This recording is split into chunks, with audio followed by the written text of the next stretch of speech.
morning everyone. Itong video na to guys ay para to sa akin na talagang nangihina na ako sa ginagawa. Pero nagpatuloy pa rin ako. Dahil napakalaking pasalamat ko talaga dahil sa itong tao na to ay palaging naka-remind sa akin na kung ako ay nanghihina at palaging nire-remind sa akin. Siya po yung mentor ko. Dalawa po sila. Kahit suko na sana ako pero ngayon nagpapatuloy pa rin ako dahil lumalaban ako sa pangarap ko. Bago ako sa Pilipinas, makukuha ko yung mga pangarap ko para sa mga anak.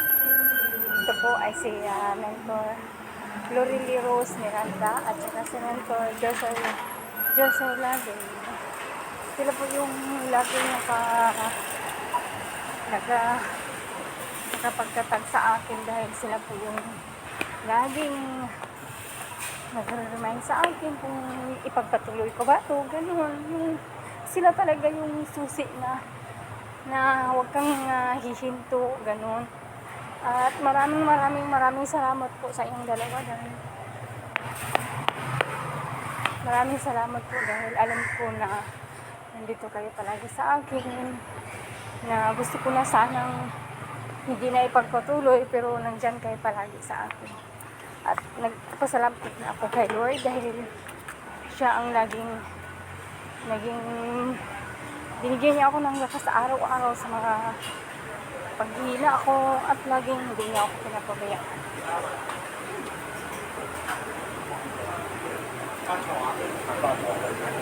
Kahit araw-araw ako wala nang gana pero nandiyan ka pa rin, Lord. Thank you so much sa lahat ng mga binigay mo sa akin na bigay na lagi mo ako ginagawa yan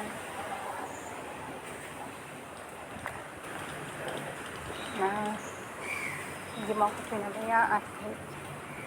Talagang ayaw ko na kasi nga akong susuko pero dito ka palagi sa akin na gumagabay sa lahat ng oras.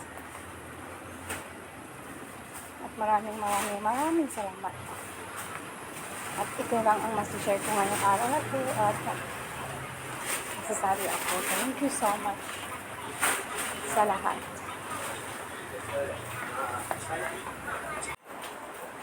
At nandito na naman ako ngayon papunta sa bili na lang pagkainan. Kahit malayo, hindi talaga susuko. Kasi dahil lang sa pangarap guys. Kaya alam ko na